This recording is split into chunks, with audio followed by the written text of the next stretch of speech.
ಅನ್ನೋಂಥ ಅಭಿಯಾನವನ್ನು ನಾವು ಪ್ರಾರಂಭ ಮಾಡ್ತೀವಿ. ಜನಾಭಿಪ್ರಾಯ ಸಂಗ್ರಹ ಮಾಡ್ತೀವಿ. ನಾವು ಇಡೀ ರಾಜ್ಯದಲ್ಲಿ ನಾವು ಸುತ್ತಾಡ್ತೀವಿ, ಎಲ್ಲ ಕಡೆ ಜನ ಅಭಿಪ್ರಾಯ ತಗೋತೀವಿ. ಸಾಕಷ್ಟು ವಿದೇಶಗಳಿಂದ ಸಹ ಇವತ್ತು ನನಗೆ ಕರೆ ಬರ್ತಾ ಇದೆ, ಫೋನ್ ಬರ್ತಾ ಇವೆ. ನೀವು ಒಂದು ಪಕ್ಷ ಕಟ್ಟಿ ಹಣ ನಾವು ಕೊಳ್ಳಕ್ಕೆ ರೆಡಿ ಇದೀವಿ. ನೀನೇ ನಾನು ಶನಿದೇವರ ಒಂದು ದೇವಸ್ಥಾನದಲ್ಲಿದ್ದಾಗ ಬೆಂಗಳೂರಿನವರೊಬ್ಬರು ಬಂದು, ಅವರು ಎಲ್ಲಿ ಅಂದರೆ ಪ್ರಹ್ಲಾದ್ ಜೋಶಿ ಅವರು ಏನು ಅಪಾರ್ಟ್ಮೆಂಟ್ ಇದೆ ಬೆಂಗಳೂರಿನಲ್ಲಿ, ಅದರ ಪಕ್ಕದಲ್ಲಿ ಇರುವಂಥವ್ರು. ಅವ್ರು ಹೇಳಿದ್ರು, ಯತ್ನಾಡ್ರೆ ನೀವು ಒಂದು ಹೊಸ ಪಕ್ಷ ಕಟ್ಟ್ರಿ, ನಾನು ಮೊದಲನೇ 11 ಲಕ್ಷ ರೂಪಾಯಿ ನಿಮಗೆ ಪಕ್ಷ ಕಟ್ಟಲಿಕ್ಕೆ ಕೊಡ್ತೀನಿ ಅಂತ. ಹಿಂಗೆ ದೇಣಿಗೆಯಾಗಿ ಜನ ಕೊಡ್ಕೊಳ್ಳಿಕ್ಕೆ ತಯಾರಾಗ್ತಾ ಇದ್ದಾರೆ. ಇದನ್ನು ನೀವು ಬಿಟ್ಟು ಮತ್ತೆ ಯಡಿಯೂರಪ್ಪ ಅಂದರೆ ಅನಿವಾರ್ಯವಾಗಿ ಜನ ಏನು ಅಭಿಪ್ರಾಯ ಕೊಡ್ತಾರೆ ಅದ್ರ ರೀತಿನ ಹೋಗ್ಲಿಕ್ಕೆ. ಒಂದು ವೇಳೆ ಜನಾಭಿಪ್ರಾಯ ಹಿಂದುತ್ವ ಆಧಾರದ ಪಕ್ಷವನ್ನು ಕಟ್ಟೋಕೆ ತೀರ್ಮಾನ ಕೊಟ್ಟರೆ ಯತ್ನಾಳ್ ಅವರ ನಡೆಯೇನು? ಜನ ಏನು ಹೇಳ್ತಾರೆ ಅದನ್ನು ನಾವು ಕೇಳ್ತೀವಿ. ನಾವು ನೋಡ್ರಿ ಜನರು ಬಿಟ್ಟು ನಾವು ಇರುವುದಿಲ್ಲ. ನಮಗೆ ಇಲ್ಲಿ ಭವಿಷ್ಯ ಕಾಣಿಸ್ತಾ ಇಲ್ಲ. ಹಿಂದೂ ನಾಯಕರನ್ನ ಇವತ್ತು ಮೂಲಿಗುಂಪು ಮಾಡುವಂಥದ್ದೇನು ಕುತಂತ್ರ ಈ ಯಡಿಯೂರಪ್ಪ ಕುಟುಂಬ ಮಾಡಕತ್ತದೆ. ಇದು ಜನಾಭಿಪ್ರಾಯ, ಹೊಸ ರಾಜಕೀಯ ಒಂದು ಹುಟ್ಟು ಆಗಲಿ ಕರ್ನಾಟಕದಲ್ಲಿ ಅಭಿಪ್ರಾಯ ಬಂದರೆ 100ಕ್ಕೆ 100 ನಾವು ಬರುವ ವಿಜಯದಶಮಿ ದಿವಸ ಹೊಸ ಒಂದು ರಾಜಕೀಯ ವ್ಯವಸ್ಥೆ ಕರ್ನಾಟಕದಲ್ಲಿ ನಾವು ಉದ್ಘಾಟನೆಯನ್ನು ಮಾಡ್ತೀವಿ. ನೋಡಿ, ಇದು ಜನಾಭಿಪ್ರಾಯಕ್ಕೆ ಎಲ್ಲ ಅವ್ರಿಗೂ ಹೇಳ್ತಾ ಇದ್ದಾರೆ, ನಮ್ಮ ಟೀಮ್ಗೂ ಈ ಪಕ್ಷದಲ್ಲಿ ನೀವು ಉದ್ಧಾರ ಆಗೋದಿಲ್ಲ. ಇವರು ಎಲ್ಲರೂ ಬ್ಲ್ಯಾಕ್ ಮೇಲ್ ಮಾಡ್ತಾರೆ. ಪಾಪ ರಮೇಶ್ ಜಾರಕಿಹೊಳಿಯನ್ನು ಬಲಿಪಶು ಮಾಡಿದ್ರು. ಈಗ ರಮೇಶ್ ಜಾರಕಿಹೊಳಿ ಸಿಡಿ ಬಿಡುಗಡೆ ಮಾಡಿದವರೇ ರಾಜಣ್ಣ ಅವರು ಸಿಡಿ ಬಿಡುಗಡೆ ಪಾತ್ರ ಅಂತ ಆರೋಪ ಮಾಡಿದ್ರು. ಯಾರವರು? ನೀವು ನೋಡ್ರಿ, ಮಹಾನಾಯಕರು ಇದ್ದಾರೆ. ಅವು 2 ಫ್ಯಾಕ್ಟ್ರಿ ತಿಳಿ ರಾಜಣ್ಣ ಅವರು ವಿಧಾನಸಭೆಯಲ್ಲಿ ಹೇಳಿದ್ದಾರೆ. ಹೌದು, ಯತ್ನಾಳ್ ಹೇಳೋದು ಸತ್ಯ. ಅದೇ ಫ್ಯಾಕ್ಟ್ರಿ ಅವರೇ ನಂದು ಅಷ್ಟೇ ಅಲ್ಲ, 48 ಜನರ ಸಿಡಿ ಇದೆ, ಅದರಲ್ಲಿ ಹೈಕೋರ್ಟ್ ಜಡ್ಜ್ಗಳದು ಇದೆ ಅನ್ನುವಂಥದ್ದನ್ನು ಹೇಳಿದ್ದಾರೆ. ಇದನ್ನು ತನಿಖೆ ಮಾಡಲಿಕ್ಕೆ ಇವ್ರಿಗೇನು ಬ್ಯಾನ್ ಆಗಿದೆ ಕಾಂಗ್ರೆಸ್ನವ್ರಿಗೆ? ಪಾಪ ರಾಜಣ್ಣ ಒಬ್ಬ ಪರಿಶಿಷ್ಟ ಪಂಗಡದ ಒಬ್ಬ ನಾಯಕ, ವಾಲ್ಮೀಕಿ ಜನಾಂಗದವ್ರು. ಇವತ್ತು ರಮೇಶ್ ಜಾರಕಿಹೊಳಿ ಒಬ್ಬ ವಾಲ್ಮೀಕಿ ಜನಾಂಗದವ್ರು. ನೀವು ಅವ್ರನ್ನ ಬಲಿ ಕೊಡ್ಲಕತ್ತಿರಲ್ಲ. ಇವತ್ತು SC/ST ಜನಾಂಗದವ್ರನ್ನ ಸುರಕ್ಷೆ ಕೊಡ್ತೀವಿ, ಅಲ್ಪಸಂಖ್ಯಾತರ ರಕ್ಷಣೆ ಮಾಡ್ತೀನಿ ಸಿದ್ದರಾಮಯ್ಯ ಅಂದವರು ಈ ತಮ್ಮ ಬಲಗೈ ಬಂಟನ ಮೇಲೇ ಸಿಡಿ ಮಾಡುವಂಥ ಪ್ರಯತ್ನ ಏನಾಗಿದೆ, ಇದು ನಾವಿವತ್ತು ತೀವ್ರ ಖಂಡಿಸ್ತೀವಿ. ಅಷ್ಟೇ ಅಲ್ಲ, ಇದನ್ನು CBI ಕೊಡಬೇಕು. ಇಲ್ಲಕಂದ್ರೆ ಏನಾಗ್ತದೆ, ಈ 2 ಸಿಡಿ ಫ್ಯಾಕ್ಟ್ರಿ ಎಷ್ಟೋ ರಾಜಕಾರಣಿಗಳ ಒಂದು ನೈತಿಕ ಮತ್ತು ಮಾನಸಿಕ ಒಂದು ಮನಸ್ಸನ್ನು ಇವತ್ತು ವಿಚಲಿತ ಮಾಡ್ತಾ ಇದ್ದಾರೆ. 48 ಮಂದಿ ಸಿಡಿ ಇದೆ ಅಂದಾಗ ಎಲ್ಲರಿಗೂ ಭಯ ಬರ್ತಾ ಇದೆ, ನಂದಿದೆಯೋ ನಿಂದಿದೆಯೋ. ಮತ್ತು ಕಳ್ಳರು ಹೋದಾರ, ಅದು ವಿಜೇಂದ್ರನ್ ಒಂದು ಟೀಮ್ ಇದೆ, ಅವನೇ ಈಗ BJP ಸೋಷಿಯಲ್ ಮೀಡಿಯಾದ ಹೆಡ್, ಅವನೇ ಎಡಿಟರು ಇಲ್ಲಿ BJP ಒಳಗೆ. ಅಲ್ಲೇನು ಕಾಂಗ್ರೆಸ್ನಾಗಂತೂ ಅವ್ರು ಹೇಳಿದ್ದಾರೆ.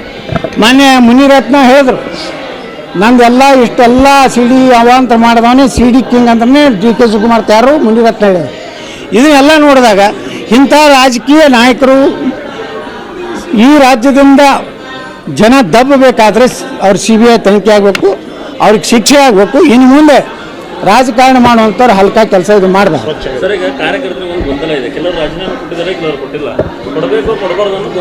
ನೋಡ್ರಿ, ನಾ ಯಾರಿಗೂ ರಾಜೀನಾಮೆ ಕೊಡೋದು ಹೇಳಿಲ್ಲ, ಯಾವುದೇ ನಿರ್ಣಯ ನಾವು ತೊಗೊಂಡಿಲ್ಲ.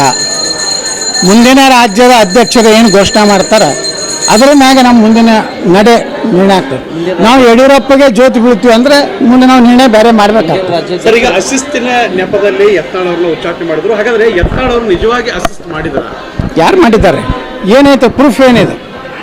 ನಾ ಭಾರತೀಯ ಜನತಾ ಪಾರ್ಟಿಗೆ ಏನೂ ಟೀಕೆ ಮಾಡಿಲ್ಲ, ನರೇಂದ್ರ ಮೋದಿಯವ್ರ ಬಗ್ಗೆ ಏನೂ ಮಾತಾಡಿಲ್ಲ, ಅಮಿತ್ ಶಾ ಅವ್ರ ಬಗ್ಗೆ ಮಾತಾಡಿಲ್ಲ, ಭಾರತೀಯ ಜನತಾ ಪಾರ್ಟಿಯ ತತ್ವ ಸಿದ್ಧಾಂತಗಳ ವಿರುದ್ಧ ನಾ ಮಾತಾಡಿಲ್ಲ, ಅಥವಾ ಭಾರತೀಯ ಜನತಾ ಪಾರ್ಟಿ ಅಧಿಕೃತ ಅಭ್ಯರ್ಥಿ ವಿರುದ್ಧ ರಾಜ್ಯಸಭೆಯಲ್ಲಿ ವಿಧಾನ ಪರಿಷತ್ನಲ್ಲಿ ವೋಟ್ ಹಾಕಿಲ್ಲ.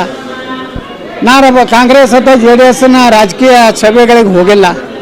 ಅವ್ರ ಜೊತೆಗೆ ಯಾವುದೇ ರೀತಿ ಕಾಂಗ್ರೆಸ್ನವ್ರ ಜೊತೆಗೆ ನಾವು ಯಾವುದೇ ರೀತಿ ಇವತ್ತು ಅವ್ರ ಸಭೆಗೆ ಹೋಗೋದು, ಅವ್ರ ಜೊತೆಗೆ ನಾವು ಕಾಣಿಸೋದು, ಅಥವಾ ಕಾಂಗ್ರೆಸ್ನ ನಾಯಕರ ಜೊತೆಗೆ ನಾವಿವತ್ತು ಔತಣಕೂಟಕ್ಕೆ ಹೋಗೋದು ಮಾಡಿಲ್ಲ.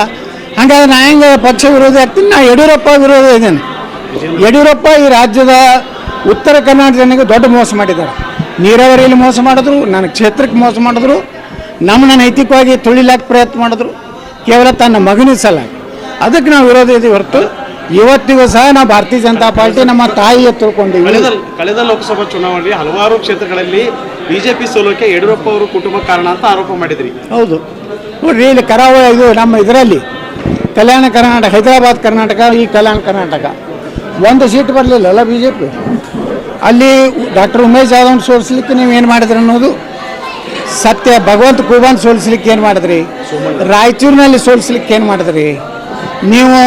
ಇದರಲ್ಲಿ ನಮ್ಮ ದಾವಣಗೆರೆ ಯಾರು ಯಡಿಯೂರಪ್ಪಗೆ ಡೀಸೆಲ್ ಪೆಟ್ರೋಲ್ ಹಾಕಿ ಇವ್ರಿಗೆ ಖರ್ಚಿ ಕೊಟ್ಟಂಥ ಆ ಕುಟುಂಬ, ಮಲ್ಲಿಕಾರ್ಜುನಪ್ಪ ನನ್ನ ಜೊತೆಗೆ MP ಇದ್ರು, ಆ ಕುಟುಂಬಕ್ಕೆ ಮೋಸ ಮಾಡಿ ನಿಮ್ಮ ಹಿಂದಿರುವ ಕೆಟ್ಟ ಚೀಲಗಳನ್ನು ಬಿಟ್ಟು ಇವತ್ತು ನೀವು ನಮ್ಮ ಸಿದ್ದೇಶ್ವರರ ಪತ್ನಿಯರ ಸೋಲಿಸಿದ್ರಿ.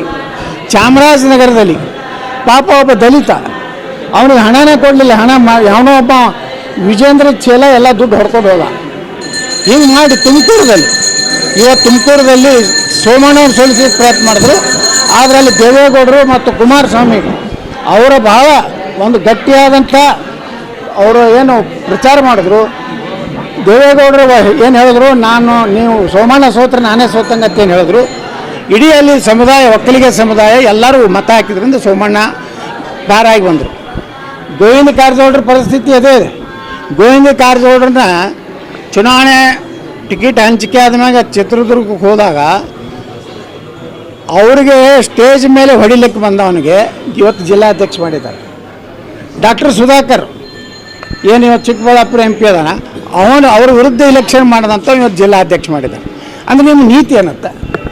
ಉಮೇಶ್ ಜಾಧವ್ ಪಾಪ ಬಂಜಾರದ ಸಮಾಜ ಬರೀ 25 ಸಾವಿರ ಸೋತ್ರಿ. ಅಲ್ಲಿ ನಿಮ್ಮ ಚೀಲ